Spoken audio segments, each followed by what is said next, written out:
PS itu bukan ilmu di atas segala ilmu, bukan tenaga dalam super kanuragan gitu ya. Kalau kita belajar dan melihat film silat, PS itu adalah pelajaran yang membuat kalian memahami dan membumikan kehidupan kalian menjadi lebih wise. PS itu membuat kalian memahami bahwa di dunia ini selalu ada opportunity dan opsi possibility yang gak kelihatan. Assalamualaikum warahmatullahi wabarakatuh. Selamat pagi, Dr. Roni, teman-teman Seksi Hubungan Alumni Hima Kedokteran FK4, teman-teman Hima, serta teman-teman Bincang Inspirasi Alumni.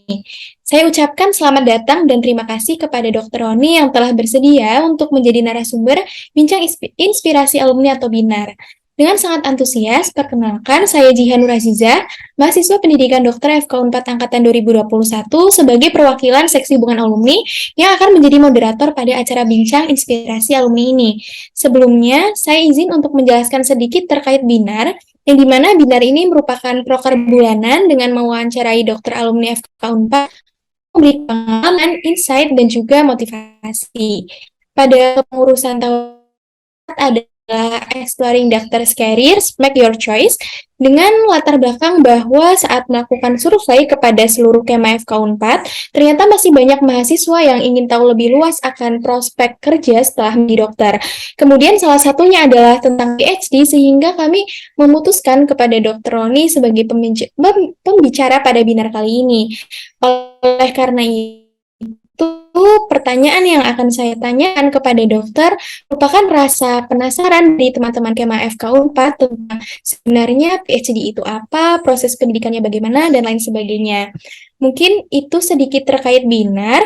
Tanpa berlama-lama, sebelum masuk ke pertanyaan, mungkin boleh kepada Dokter Roni dipersilahkan untuk memperkenalkan diri mulai dari nama lengkap, alumni angkatan berapa di FK4, dan kesibukan saat ini yang sedang dokter jalani. Mangga dokter Terima dipersilakan. kasih moderator buat perkenalan dan introduksi yang sangat baik. Nama saya Roni, saya alumni FK4 tahun angkatan 99. Cukup panjang ya. Saat ini saya diminta diamanai menjadi kepala laboratorium divisi aktivitas biologi di laboratorium.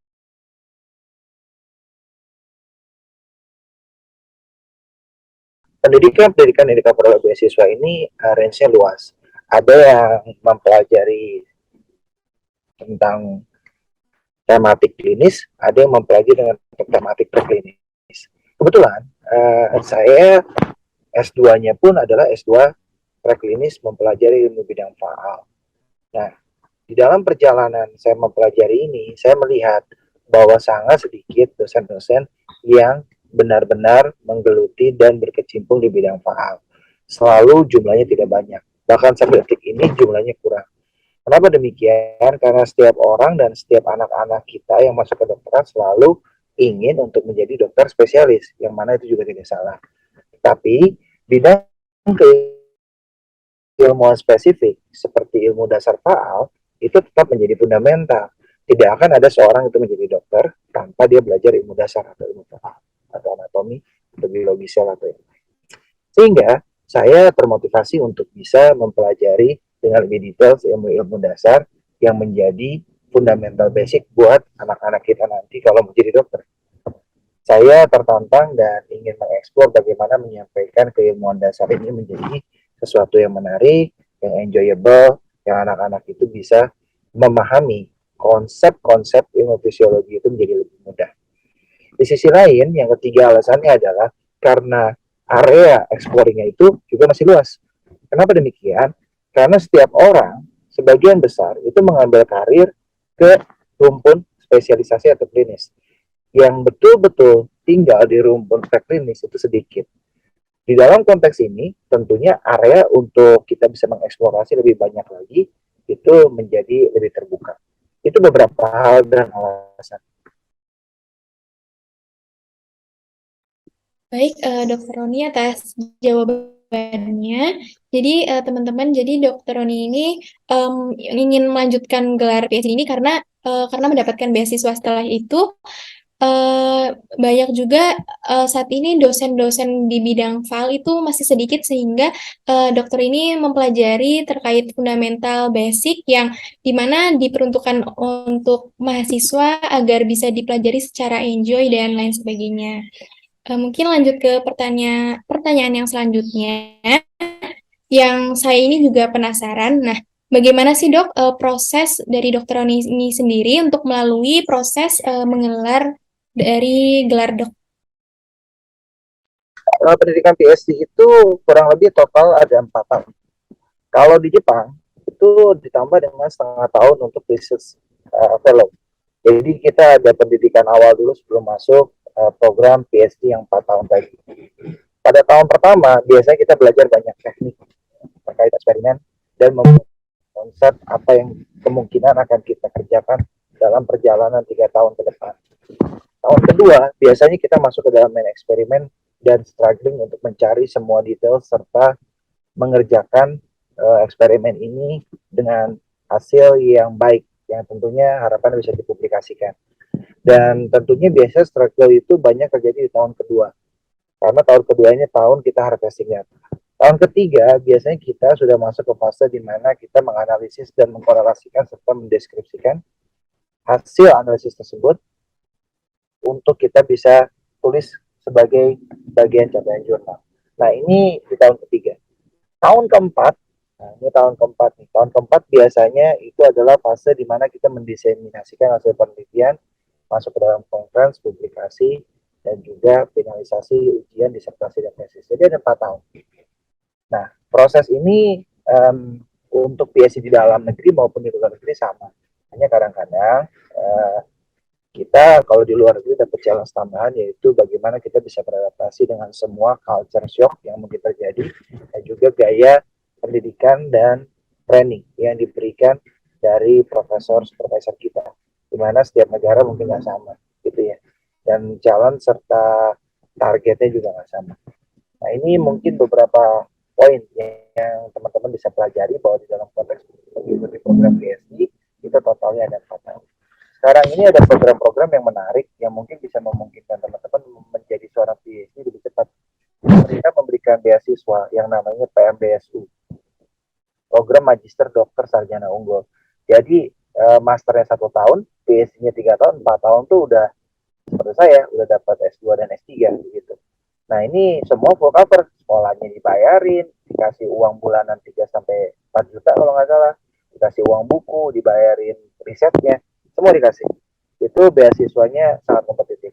Saya dapat satu murid anak PMBSU, dia dari Universitas Sumatera Utara lulusan nih. Sayang sekali anaknya nggak ada yang mau daftar, jadi ya satu-satunya yang hasilnya cukup baik dan prominent ya dari USU. Jadi anak ini cukup kerjanya baik. Hari ini dia sudah punya publikasi di jurnal kuartil 1 dengan impact faktor yang baik, itu ada 2, dan dia sedang lagi under review untuk nama pertama dia. Nah di dalam konteks ini teman-teman tentu kita perlu men-challenge diri kita. Kadang-kadang kita menentukan target apa yang ingin kita kerjakan untuk program pendidikan kita di masa yang akan datang itu dengan melihat orang, bukan melihat diri kita. Kita melihat apa kata orang dan apa kata keluarga, bukan apa kata hati kita. Ini yang harus jadi konten. Jadi janganlah jadi dokter apapun itu, dengan spesialis apapun itu, hanya karena kata orang itu bagus, atau hanya karena melihat mungkin itu akan bagus secara finansial atau yang lain. Menjadi dokter yang berhasil dan sukses itu definisinya perlu dilihat secara lebih komprehensif. Karena kesuksesan itu nggak serta-merta hanya bisa dinilai dari tipe pekerjaan dan juga uang yang dihasilkan. Mungkin itu yang perlu hati-hati. Karena sebagian besar anak-anak kita memilih ada kecenderungan juga untuk memilih pekerjaan berdasarkan jumlah gaji yang dihasilkan. Itu nggak salah sih. Tapi esensialnya, kamu mau jadi dokter model apa, itu yang dipikirkan. Bagaimana kamu memilih pekerjaan spesialisasi tersebut sesuai dengan hati dan keinginan. Itu jawaban dari saya. Baik, terima kasih Dr. Roni atas jawabannya. Jadi, dalam meraih gelar PhD ini dilakukan banyak tahap ya, berbagai tahapan, dan di mana di sini ada 4 tahun ditambah setengah tahun, yang di mana setiap tahun itu ada hal-hal yang dilakukan seperti harus melakukan eksperimen dan kemudian menganalisis dan mendeskripsikan hasilnya dan kemudian dilakukan publikasi. Dan tadi saya sempat mendapatkan poin ya yang dimana menjadi seorang dokter itu bukan memilih karena bagusnya, karena tentang uangnya atau tentang pekerjaannya, tapi menjadi dokter tuh harus sesuai dengan hati dan niatnya seperti itu. Nah, mungkin lanjut ke pertanyaan berikutnya. Mungkin boleh diceritakan pengalaman belajar dan kehidupan di tempat dokter menempuh pendidikan itu seperti apa, Dok? Mangga. Saya pendidikan PhD di Jepang dengan bahasa pengantar, bahasa Jepang dan Inggris. Tentunya yang menjadi challenge itu adalah bagaimana beradaptasi dengan budaya Jepang dan bahasanya. Karena saya tidak terbiasa menggunakan bahasa Jepang setiap hari. Bahasa Inggris dan gaya berbahasa Inggris mereka pun tidak seperti kita. Cenderung lebih patah-patah dan agak sulit dimengerti menurut saya. Untungnya, profesor saya itu lulusan Harvard, jadi bahasa Inggrisnya bagus sekali. Nah, dalam konteks ini, itu membantu saya untuk bisa memahami konteks dan konseptual project saya dengan lebih baik. Nah, perjalanan yang paling sulit adalah karena kebetulan saya bawa keluarga. Anak saya satu lahir di Jepang. Nah, di dalam konteks membawa keluarga dan mempunyai anak di negara lain, itu punya jalan sendiri. Saya bukan hanya beradaptasi dengan kehidupan pendidikan yang saya lewati, tapi saya harus meyakinkan keluarga saya juga beradaptasi melewati proses yang gak mudah. Bisa jalan nggak? Bisa. Nah, kebetulan di negara tempat saya pendidikan, sistem supportnya sangat baik. Jadi pada saat istri saya kemudian mengandung dan melahirkan, itu di luar perkiraan saya, semua itu disupport dan ditanggung oleh pemerintah Jepang. Tidak sedikit pun kita keluar biaya. Setiap kita kontrol, periksa apapun, yang dibayar adalah kosnya 0 yen atau tidak bayar gratis. Saya pikir itu cuma untuk kita yang pelajar. Pada saat anak saya lahir di sana, dan semua anak-anak di bawah 12 tahun di sana, siapapun bapak ibunya yang ada di daerah tersebut yang didaftarkan ke kota, semua pemeriksaan kesehatannya gratis. Ini yang saya cukup impress. Yang kedua, saya diminta nomor rekening, dan setiap bulan anak saya itu dikirim uang dari pemerintah Jepang kurang lebih sebesar sekitar 13.000 yen per bulan. Selama anak saya ada di sana sampai hampir kurang lebih 4 tahun. Jadi bisa bayangin, bapaknya ini untuk dapat uang 13.000 yen harus 3B dulu pegawai negeri. Jadi dosen tuh kan 3B pegawai negeri 13.000 yen gitu ya. Ini anak saya lahir cengar tuh sampai dia gede, sampai Batita selesai pulang ke Indonesia 13.000 yen tiap bulan. Anak buah rezeki itu bener kali ya. Jadi dia pampers lah, beli susu, beli mainan, semua itu semua dari situ uangnya. Nah, singkat cerita yang menarik juga adalah anak-anak ini kan harus tinggal di daycare. Nah, di daycare ini mereka juga kalau kita di negara lain itu bayarnya mahal sekali, mahal sekali. Tapi yang menarik adalah pemerintah Jepang memikirkan dengan begitu rupa sehingga anak saya di daycare itu cukup membayar hanya 130.000 rupiah per bulan karena dianggap saya sekolah. Itu hebatnya sistem yang mereka buat. Padahal itu anak saya dijagain dari pagi sampai sore, dikasih makan, dikasih mainan, diajarin nulis, diajarin tata krama semua. Itu 130.000. Ada yang bisa cari seharga itu di Bandung untuk daycare? Saya rasa nggak ada ya. Saya rasa nggak semudah itu. Nah, ini yang mungkin menjadi experience yang sangat menarik buat saya. Dari sisi pendidikan sendiri, karena saya ada di luar, yang paling challenge buat saya adalah bagaimana saya beradaptasi bukan hanya dengan bahasa Jepang, tapi dengan orang-orang senior dan junior saya yang datang dari negara berbeda. Saya punya junior dan senior itu dari negara beda-beda. Satu dari Kolombia, satu Nigeria, satu dari Cina. Bisa bayangin tuh bahasanya udah dewa semua tuh. Jadi pada saat kita diskusi eksperimen, mau nggak mau kita berbicara dengan menggunakan bahasa Inggris menurut imannya masing-masing. Jadi gaya bahasa Inggrisnya itu kadang-kadang juga kita perlu dengerin baik-baik karena gaya orang Nigeria ngomong dengan gaya orang Cina ngomong dengan gaya orang Kolombia ngomong Inggrisnya tuh beda banget. Yang Kolombia tuh English Spanish, yang Nigeria tuh English Commonwealth gitu. Kemudian yang dari Cina itu English Chinese gitu. Nah itu juga agak repot tuh buat saya ngobrol awal-awal gitu ya. Jadi ini juga jadi challenge buat saya. Challenge yang ketiga buat saya adalah tentang teknik. Saya di Indonesia zaman itu tidak punya exposure yang baik untuk bisa belajar apa-apa tentang lab. Sehingga ada banyak hal yang saya nggak paham, ada banyak hal yang saya baru pertama kali kerjakan di lab di Jepang. Jadi adaptasi saya semakin panjang. Sekarang kami di lab menyiapkan beberapa pendekatan supaya anak-anak kita tuh bisa belajar lebih awal tentang teknik-teknik yang dikerjakan di lab gitu. Nah, di dalam konteks ini kemarin dari beberapa tahun ke belakang saya menerima mahasiswa magang untuk mereka belajar tentang eksperimen-eksperimen yang dikerjakan di lab gitu. Nah, ini menjadi modality dasar supaya mereka bisa berangkat ke sana dengan lebih confidence. Udah ada 3-4 orang yang berangkat ke Jepang di dalam 5 tahun terakhir yang kita kirimkan dengan skema beasiswa. Di bridging dengan pelatihan-pelatihan yang diberikan di lab sebagai dasar mereka untuk mengerjakan penelitian eksperimen di sana. Ini berangkat karena saya ngerasa saya banyak nggak tahunya di awal dan saya butuh exposure sehingga saya pikir kalau saya butuh mungkin menurut saya butuh. Nah, itu yang saya coba buat sehingga adaptasi mereka bisa lebih baik dan membantu mereka untuk belajar dengan lebih cepat. Yang keempat, challenge yang saya hadapi di sana adalah terkait dengan gaya belajar, gaya laporan, dan bahasa Inggrisnya. Tadi balik lagi. Jadi berbicara bahasa Inggris dengan menulis laporan dalam bahasa Inggris dan analisisnya itu nggak sama. Bagi saya itu saya butuh adaptasi di awal-awal saya tinggal di Jepang. Dan itu nggak gampang.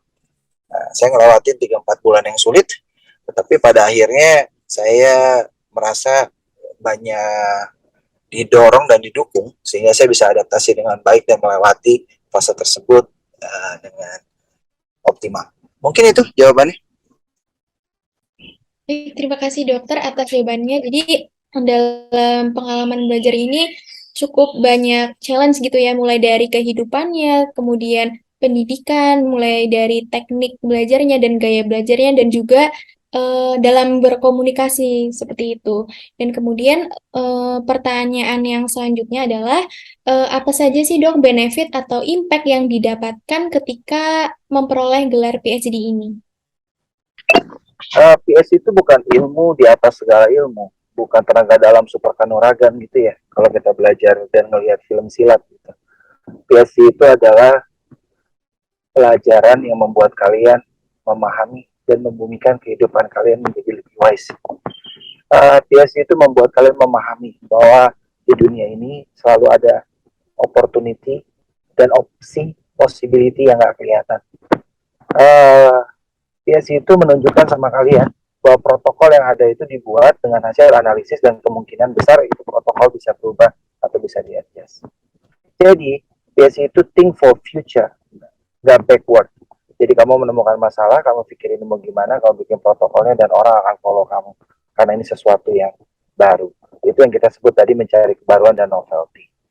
Di dalam pelaksanaan penelitian apapun, termasuk di dalam pendidikan skripsi maupun tesis, seharusnya itu yang dikerjakan. Tapi kalau mau bicara jujur, hampir sebagian besar mahasiswa mengerjakan itu skripsi, itu hanya melengkapi kewajiban dan kebutuhan. Jarang anak mahasiswa yang betul-betul secara esensial ingin tahu, ingin eksplor, dan ingin mencari jawaban dari pertanyaan di dalam penelitian yang dia lakukan. Jarang, jarang banget. Saya baru nemu 1 atau 2 orang. Dan 1-2 orang ini yang kerja sama saya, mungkin angkatan kalian. Kita segera ngeluarin paper, publish di Q1 nih, bareng-bareng. Dan itu hasil kerjaan ngobrol kita selama 2 bulan. Dalam konteks ini, saya nggak melihat banyak anak-anak yang punya interest yang cukup dalam untuk memahami dan melihat kedalaman keilmuan. Jadi saya mendorong nih teman-teman, bukan berarti nggak ada, tapi mungkin nggak pernah di-trigger. Nah, saya berharap dari wawancara ini saya men-trigger teman-teman semua untuk mempunyai curiosity dan mempunyai motivasi yang lebih dalam nih di dalam mengerjakan eksperimen atau penelitian. Nah, ini menjadi penting nih teman-teman. Kalau teman-teman punya ini, tentu penelitian dan apa yang dikerjakan itu bisa tereksekusi dengan baik ya teman-teman ya. Jadi teman-teman nggak hilang apa yang namanya, nggak hilang target gitu ya. Teman-teman nggak jadi bingung tuh mengerjakan si penelitian yang mau dilakukan. Nah, kemudian di dalam konteks ini juga saya berharap bahwa si penelitian yang dilakukan itu bukan cuma menjawab kebutuhan dan ekspektasi teori kita, tetapi itu juga bisa menjadi manfaat di dalam konteks produk yang dihasilkan gitu. Nah, ini 2 poin penting mungkin yang kita perlu pikirkan ya. Nah, saya ingin bertanya lagi dulu. Tadi apakah sudah menjawab pertanyaannya atau belum ya? Tadi boleh diulang lagi sekali lagi pertanyaannya. Oh, baik dok. Jawab. Jadi pertanyaan tadi didapatkan ketika memperoleh gelar PhD dok. Ya, satu itu ya. Jadi membuka possibility dan mengerti memahami esensial penelitian. Itu yang pertama. Saya ingin tambahkan sedikit. Saya takut saya tadi miss target, tapi sudah betul inline, itu yang pertama. Yang kedua, yang saya dapat dari PhD lagi adalah kamu belajar untuk menjadi humble. Kenapa saya bilang begitu? Karena dengan PhD, kamu akan menemukan banyak kegagalan. Pendidikan riset itu bukan pendidikan yang sekali jadi, itu jadi. Sehingga anak-anak itu kadang-kadang pada saat mengerjakan skripsi, kalau hipotesisnya ditolak udah sakit kepala, kayaknya dunia itu runtuh dan hancur. Banyak pembimbing yang nggak pengen hipotesisnya ditolak. Tapi saya mau bilang sama kalian, yang namanya riset itu, atau yang namanya penelitian itu re-research. Kamu harus cari ulang, kamu harus tera ulang, kamu harus ukur ulang, kamu harus pastiin ulang. Itu bicara research. Nah, di dalam konteks ini, kamu nggak bisa berjalan sendiri tuh. Kamu harus terus tanya sama orang, kamu harus paham, kamu harus menerima kesalahan, kamu harus memahami kesalahannya di mana, dan kamu harus mau belajar dari kesalahan. Itu saya bilang, kenapa belajar PSC itu kamu belajar humble. Orang yang terlalu jumawa, ngerasa pinter, ngerasa nggak pernah salah, itu akan sangat mudah kecewa dan nggak bisa terima kesalahan. Padahal bagian dari hidup kita, secara esensial, mau dalam pendidikan PSC atau bukan, kamu harus menerima kesalahan dan sadar semuanya nggak sempurna. Kalau itu salah dan nggak sempurna, yang kamu harus kerjakan adalah mencari jawaban dan menyempurnakan kesalahan tersebut sehingga menjadi lebih baik dan progres ke depan akan lebih baik. Itu esensial filosofi of degree. Jadi belajar untuk menerima kesalahan. Pelajaran yang ketiga adalah selama saya belajar PhD ke Jepang, yang saya tahu kita tuh harus belajar dari semua orang. Seringkali kita sebagai anak-anak mahasiswa cuma mau menghargai dan mendengar dari guru. Kita nggak pernah menghargai laboran yang ada di lab. Karena kita pikir mereka jauh sama kita. Kita menjadi dokter, ya mereka laboran. Jangan salah, laboran itu udah tiap hari ada di lab. Mereka itu udah ngeliat itu ratusan kali, lebih banyak daripada kalian. Mereka tahu ini bakal fail atau bakal berhasil. Awal-awal saya ada di Jepang, saya terlalu sombong untuk bertanya kepada semua orang. Ini kekurangan saya. Saya pikir saya udah cukup paham. Ternyata saya sangat tidak paham, saya blow on. Dan saya baru sadari, filosofi of degree pendidikan yang saya lewati mengajarkan saya untuk mau bertanya sama semua orang. Sejak hari itu, saya tidak pernah mau untuk membatasi diri saya. Saya buka diri saya untuk bertanya sama semua orang, termasuk laboran dan orang yang saya temui, bahkan murid saya. Sampai detik ini, ada beberapa proyek yang pada akhirnya itu lahir dari diskusi blind spot yang diajukan oleh mahasiswa. Jadi, kesimpulannya, poin yang ketiga, PSC itu mengajarkan saya untuk membuka diri lebih luas, mendengar dan belajar dari banyak orang, selain bicara humble. Poin yang terakhir, PSC itu membuat kalian menjadi orang-orang yang seharusnya lebih bermanfaat. Dengan PSC, karena kamu tahu kamu banyak dibantu orang, harus belajar dari banyak orang, kamu lebih mau berbagi sama banyak orang. Karena saya percaya, sehebat-hebatnya kita, sepanjang-panjangnya gelar kita, sehebat-hebatnya lo punya spesialis apapun, satu hari, ujungnya kita akan sama. Ujungnya kita akan masuk ke 2 kali 1. Dalam konteks itu apa yang mau dibawa? Dalam konteks itu apa yang mau dibagi? Dalam konteks itu, seberapa besar manfaat yang kita udah sampaikan. Nah, di dalam konteks ini yang mungkin kita perlu garis bawahi sama-sama. Kita punya waktu yang hampir sama. Kalau kita sehat, semuanya baik, 70 tahun kita bisa berkarya, kita bisa bagiin apa yang kita bisa pikirin, apa yang bisa kita lakuin, apa yang mau kita isi. Apa mau diisi pagi sampai sore periksa pasien, kemudian masuk ke rumah sakit, pulang, mau anak-anak, pagi, siang, sore, pagi, siang, sore. Jadi hanya itu yang dikerjain. Jadi dalam konteks ini perlu difikirkan, pada saat kamu ketemu pasien, manfaat terbesar apa yang bisa kamu kasih sebagai seorang dokter praktek. Advices apa yang bisa kamu bagikan dengan semaksimal mungkin. Jangan hanya terjebak di dalam rutinitas, tetapi pastikan apapun yang kamu kerjakan, jadi dokter spesialis apapun, jadi dokter peneliti model apapun, hidup kamu bermanfaat buat orang. Itu dari saya. Baik, terima kasih Dokter Roni. Jadi benefitnya banyak sekali ya. Ternyata yang pertama itu kita bisa menjadi tahu opportunity yang dan kemungkinan-kemungkinan yang bisa kita ambil yang dimana hal ini bisa menghasilkan sesuatu yang bermanfaat bagi banyak orang. Dan dari memperoleh gelar ini, pendidikan ini, kita juga belajar untuk menjadi humble dan kita juga tidak boleh membatasi diri sendiri untuk bertanya dan kita juga harus belajar dari banyak orang. Nah, mungkin pertanyaan yang selanjutnya yang ini juga banyak yang ditanyakan ya, Dok.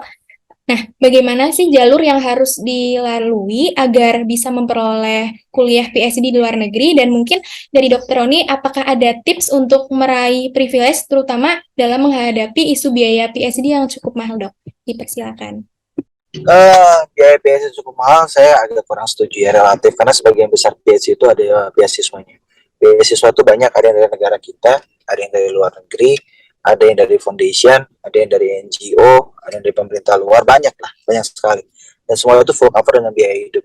Kemarin senior kalian baru berangkat atau dia dapat beasiswa full cover dari Max, begitu. Itu dia sebulan dapat 15 juta untuk biaya hidup di sana. Biaya hidup di sana nggak terlalu mahal, ya. Mungkin 8 juta kalau sendirian sih udah banyak sekali ya. Dan dia masih bisa nabung. Selain dia belajar dan kuliah. Cara untuk bisa mendapatkan beasiswa, tentu yang pertama dimulai dengan memahami esensial target yang kita mau masuki. Kita mau jadi PhD di bidang apa? Yang pertama.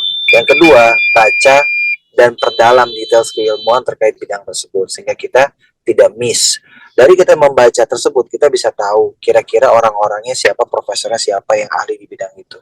Dan pastikan pada saat kita tertarik dengan satu bidang, ikuti seminarnya, ikuti diskusinya, ketemu sama profesor yang ngobrol. Sehingga kita bisa memahami dengan lebih komprehensif.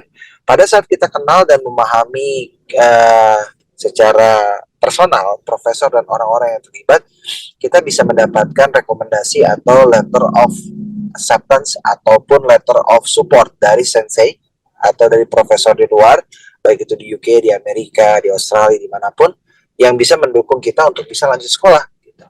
Nah, ini perlu dipahami, ini nggak bisa keluar pas mau daftar beasiswa baru tiba-tiba ujuk-ujuk nyari, nggak bisa. Jadi ini harus di bridging. Bagaimana masuk bridgingnya, Dok? Satu, tadi saya udah bilang, pertama kita bisa lewat conference gitu ya, kenalan sama profesornya, diskusi, pasti profesornya nanya email, nanyain kamu mau sekolah lagi atau enggak, karena juga butuh dan pengen punya PhD atau S2. Yang kedua, rekomendasi dari dosen pembimbing skripsi kamu. Itu dosen-dosen itu linknya banyak. Jadi kalau kamu kerjanya baik di skripsi, kamu bisa direkomendasiin tuh untuk dapat S2 atau S3. Yang ketiga, program dari fakultas atau universitas yang memungkinkan kamu ikut program seleksi untuk bisa berangkat ambil PhD atau S2. Gitu ya. Yang keempat, pantengin tuh channel-channel resminya universitas maupun fakultas yang memberikan informasi terkait pemberian beasiswa-beasiswa untuk PhD maupun S2. Dari situ kamu gak akan pernah ketinggalan. Dan yang paling penting, yang keempat, berdoa. Gitu ya. Karena apa? Karena pada saat kamu putusin mau PhD, berarti kamu harus keluar gitu. Itu cukup panjang. Mohon restu orang tua. Karena ada banyak yang dipersiapkan. Kalau saya cowok berangkat mungkin akan lebih tenang nih. Tapi kalau misalkan Jihan yang jalan mau kemana? Papua Nugini mas, sekolah PhD. Pak, mamanya langsung pusing kan. Aduh, Papua Nugini boleh geser nggak ke Australia aja gitu kan? Ya boleh lah mah ke Australia gara-gara mama gitu kan. Itu kan perlu disiapin. Nyiapin berkas ke Papua Nugini sama nyiapin berkas ke Australia kan nggak sama. Jadi udah tahu dulu, jangan nungguin pengumuman keluar baru siapin berkas. Bisa jadi nggak match tuh waktunya. Kenapa saya bicara demikian? Seringkali diminta TOEFL yang berlicense. Artinya itu kamu harus daftar 2-3 minggu sebelumnya tuh. Terus baru bisa tes, baru keluar hasil 2-3 minggu kemudian. Nah seringkali orang itu tidak antisipasi hal demikian, timeline-nya nggak diantisipasi, pada saat ada pengumuman dia nggak bisa daftar. Gitu. Jadi tidak mempersiapkan diri dengan baik. Jadi yang kelima, selain soal berdoa dan mencocokkan visi dengan keluarga dan orang-orang yang mendukung kita, tentunya persiapkan berkas dengan baik. Stepnya itu.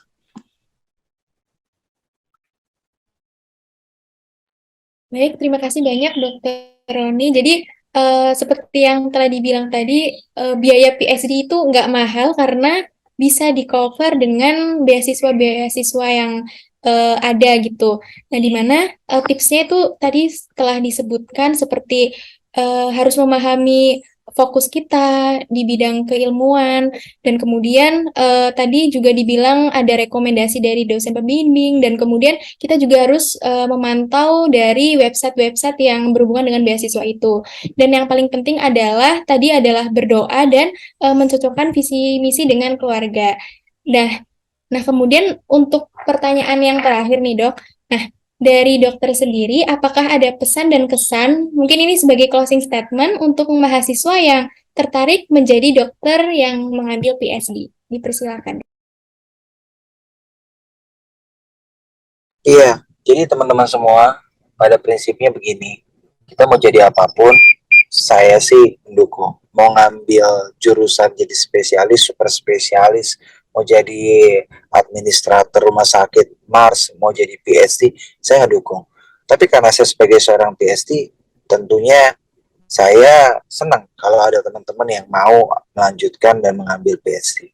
Tapi di atas semuanya, mengambil pilihan itu harus didasari atas motivasi karena teman-teman mau dan suka, bukan karena melihat apa yang kelihatan di depan kayaknya kok oke gitu ya, terus kata orang ini bagus gitu. Teman-teman suka dulu nggak? Kalau teman-teman suka, apapun yang lain tentu itu akan mengikuti. Saya selalu analogikan kalau memilih suka nggak suka itu sama kayak orang pacaran gitu. Orang pacaran begitu suka, jangankan hujan badai, motor mogok, angkot nggak jalan, pasti didatangin ke rumahnya tuh karena suka, pasti diselesaikan. Nah, mengambil pilihan hidup untuk mengambil pendidikan lanjut, PhD atau spesialis, harus didasari karena teman-teman suka. Kalau teman-teman suka, challenge sebesar apapun pasti diselesaikan. Nah, kalau teman-teman menyelesaikan challenge ini dengan baik, teman-teman pasti bisa menemukan poin-poin kebermanfaatan dan implementasi yang akan dilakukan ke depan. Sehingga apa yang diambil itu menjadi manfaat, bukan cuma sekedar nambahin gelar di depan nama dan kayaknya keren doang ada PhD-nya gitu. Nah, kalau teman-teman memahami esensi ini, saya percaya sekolah PhD yang diambil teman-teman, saya akan melihat teman-teman satu hari nanti bukan hanya berhasil dan sukses secara karir, tapi betul-betul memberikan kebermanfaatan yang maksimal. Bukan hanya untuk diri sendiri, tapi buat keluarga, buat orang-orang sekitarnya, buat murid-murid nanti yang diajar, buat alma maternya, dan lebih luas lagi tentu untuk bangsa negara kita. Jadi teman-teman, semangat belajar ya. Saya berharap ada yang mengambil PhD. Jadi, semangat. Mungkin itu, Jihan. Baik, terima kasih banyak dokter. Jadi kesimpulan dari closing statement tadi adalah dalam mengambil pilihan hidup harus didasari atas rasa motivasi dan rasa suka dari dalam diri sendiri, dan jangan melihat apa kata orang dan jangan melihat gelar yang diletakkan di depan nama atau di belakang nama. Dan gimana kita juga harus melihat hal-hal yang bermanfaat karena untuk melihat esensinya dan memperoleh kebermanfaatan yang maksimal bagi banyak orang. Nah, mungkin cukup sekian ya Dok atas pertanyaannya. Kurang lebih mungkin selama hampir 1 jam bersama Dr. Roni yang luar biasa memberikan inspirasi dan insight bagi saya pribadi dan juga teman-teman lainnya, terutama bagi mereka yang tertarik mengambil PhD ini. Dan saya mengucapkan terima kasih banyak kepada Dr. Roni atas sharing pengalamannya dan inspirasinya kepada kami semua. Nah, karena mungkin sudah ada di penghujung waktu, saya Jihan sebagai moderator pada webinar pamit undur diri. Wassalamualaikum warahmatullahi wabarakatuh. Waalaikumsalam warahmatullahi wabarakatuh. Terima kasih ya, Jihan dan teman-teman ya. Selamat siang. Thank you.